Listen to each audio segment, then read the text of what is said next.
Ojalá, ojalá que así sea, porque usted sabe, Virgilio, que el rato del rato aparecen campañas, sendas campañas, que lo que hacen a veces siempre es confundir a la ciudadanía. No me quiero ir sin preguntarle sobre su libro. Usted lanzó un libro que me parece muy interesante y por aquí tengo el dato. Rebelión, crónica de un delito inexistente.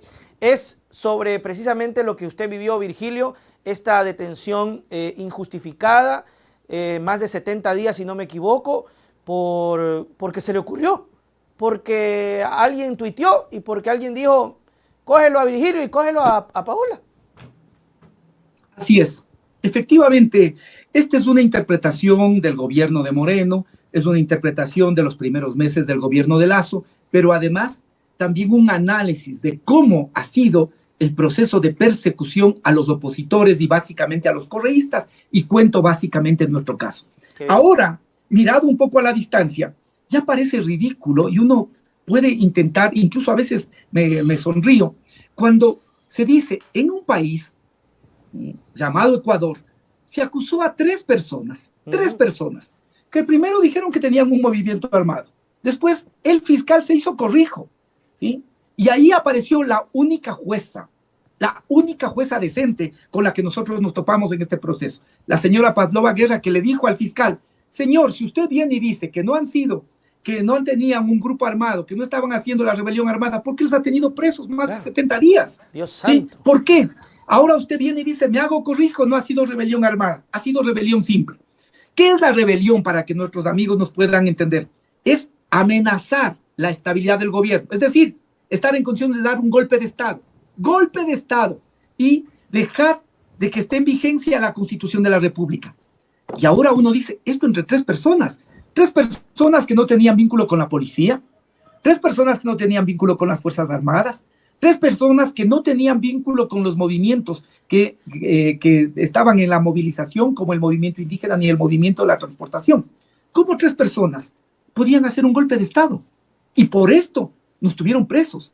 Por esto existió un juez, perdóname esta expresión que he utilizado tanto, pero creo que es lo que se merece, mamarracho, como el señor Julio Enrique Arrieta, que sin... creo que no es porque no conoce cómo un juez como el señor Julio Enrique Arrieta, que de paso, casualmente, es ahora juez de la Corte Nacional. Dios mío, las personas que se crucen con ese juez. Ese juez, ¿cómo no va a conocer sentencias de la Corte Interamericana de Derechos Humanos que dice que a una autoridad electa no se le puede privar de la libertad a menos que haya una sentencia en firme? Dios santo. Sin embargo, ordenó la detención de Paola Pavón, de Cristian González. Y después, para ratificar un error, cometió otro ordenando mi prisión. ¿Sabes? ¿Aceptando qué argumento? El argumento que le dijo el fiscal Alberto Santillán, fiscal de Pichincha, pero que además tenía encima de él una delegada directamente por la fiscal general, la señora fiscal Claudia Romero, que era delegada por la señora fiscal general.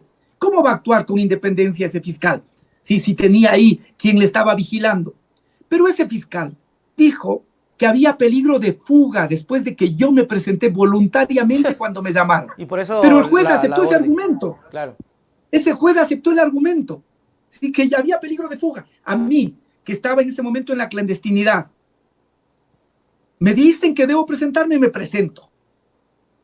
Y después el juez me ordena la prisión diciendo efectivamente que había peligro de fuga. Cuando uno va y se presenta para evitar esas cosas, ¿no? Para evitar efectivamente, diciéndole, aquí estoy para responder por el proceso, ¿sí? Pero como eso habría implicado la libertad de Paola y Cristian, ordenaron también mi prisión. Esas cosas tuvimos que vivir. Eso cuento aquí, cuento cómo fue ese proceso de persecución, cómo fueron los días de la cárcel, cómo eran algunas de las arbitrariedades. No todas puedo contar porque este proceso quedó como reservado, pero sí las que se hicieron públicas. Cuento lo que se vive en la prisión como un homenaje.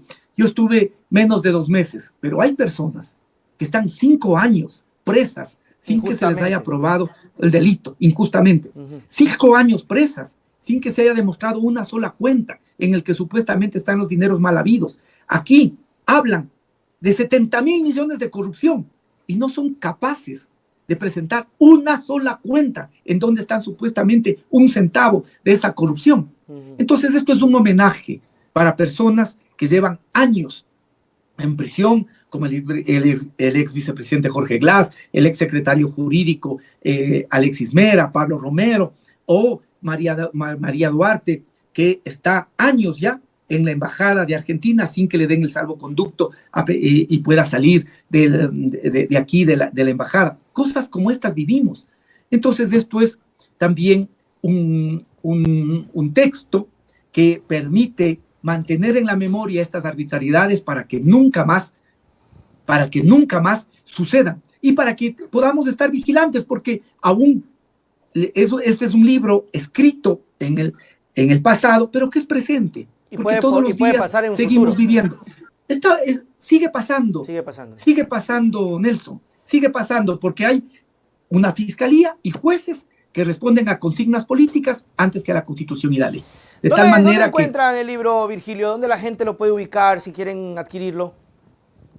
Ahora estamos colocando precisamente en distintas librerías que tienen circulación nacional para que pueda ser colocado este libro, para que pueda ser leído, que aspiro que no sea leído. Alguien decía, tiene que ser lectura obligatoria de los correístas. Yo decía, bueno, eso ya será bastante bueno, pero yo aspiro a que no solo sea leído por los correístas. Claro. Aspiro a que esto sea un relato que pueda ser leído también por todos aquellos demócratas que quieren efectivamente que funcione la república, que funcionen las instituciones, que no sean los poderes oligárquicos los que directamente por encima de la Constitución y la ley dictaminan, sentencian, que no sean los medios de comunicación los que establecen la sentencia y después jueces ganapan, los que lo único que hacen es repetir lo que ya previamente fue sentenciado mediáticamente. Y dejar un precedente. Entonces, para que no ocurra, ¿no? Otra vez, o sea, para que no pase esto. Para estar vigilantes, porque sigue pasando. Sigue habiendo personas que siguen siendo detenidas simplemente por pensar diferente. Esto vamos a tratar de colocarlas en las principales librerías y también en varias ciudades vamos a hacer lanzamientos. De pronto, Virgilio, tu página de Twitter, si alguien te quiere contactar, ¿cuál es? Sí, efectivamente, mi página de Twitter es Virgilio Hernán, como Hernández, pero sin la E y la Z. Ya. Virgilio Hernán, hasta la D. O sea, esta es mi cuenta de Twitter. Si alguien quiere ubicarlo, puede ir a su página de Twitter, seguirlo a Virgilio, hacer una comunidad mucho más grande y ahí preguntarle lo del libro y todo eso, ¿no? Efectivamente, y en Facebook también, ahí vamos a colocar mecanismo para la venta de libro, la distribución de libro. En algunas ciudades vamos a hacer lanzamientos. Este viernes vamos a hacer un lanzamiento en la ciudad de Ibarra, en el Centro Cultural Taguandos, a las 5 de la tarde. Vamos a hacer un lanzamiento, luego la próxima semana lo haremos en La Tacunga, está previsto Cuenca, está previsto Manabí. Hay 6, 7 provincias que nos han pedido que se pueda hacer lanzamiento del libro y lo estamos preparando. Qué bien. Virgilio Hernández, siempre es un gusto tenerte para poder entender y comprender, además de alguien que tiene la capacidad de expresarse y hacernos comprender, porque a veces la gente sabe, pero no se sabe explicar, y tú lo haces bastante bien. Además que valoro el hecho de escribir un libro, ¿no? Ayer hablaba con Orlando, que también escribió un libro, y eso, pues, eso habla muy bien no solamente de la vivencia, sino de la capacidad de transmitir la idea, porque a veces uno puede tener muchas cosas, pero no sabe por dónde empezar. Virgilio, tus palabras para despedirnos. Agradecerte primero a ti, Nelson. Siempre es un gusto que podamos conversar. A veces me puedo indignar un poco porque yo todas las cosas que hago en la vida las hago con pasión. Siempre soy responsable de lo que digo y las cosas que también las digo, lo hago con pasión. Entonces, gracias a ti por el espacio, gracias por haber hablado este texto. Cualquier inquietud a mi dirección de Twitter o mi Facebook, que es efectivamente donde se está estableciendo mecanismos para la venta del libro. Ahí Virgilio Hernández me buscan y me encuentran también en Facebook. Un abrazo y a pesar de lo que vivimos, a no perder la esperanza y siempre es posible encontrar una luz al final de las próximas elecciones. Eso creo que va a ser una gran oportunidad, Virgilio.